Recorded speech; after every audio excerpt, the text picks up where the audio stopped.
So you went and got RPCS3 and you downloaded it so that you could play some games, but you can't seem to get the damn controller to work. And no matter what, you watched the other videos that told you how to do it right and everything. You clicked on this and you set this up and it didn't work. You clicked on this. Where'd it go? There it is. You set this up and for some reason it didn't work after doing what they said, and you're still trying to figure out what's going on, right?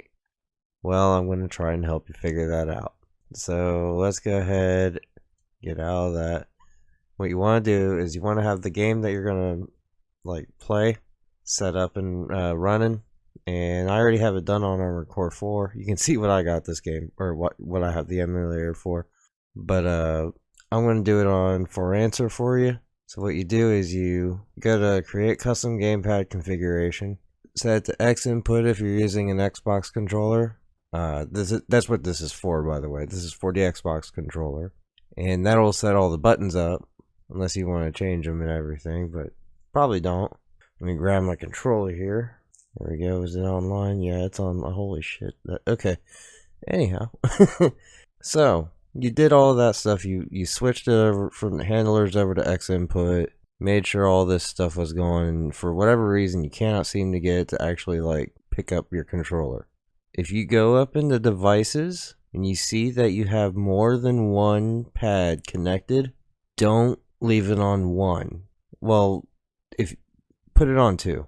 Now all of a sudden if you look down here, when I wiggle the stick, it wiggles. When I wiggle the other stick, it wiggles. And that's all it was. It took me forever. I watched the original video that the one dude did that, helped get this far. Watched the second updated version, which wasn't really any different. It was the same. It was just 2 years later.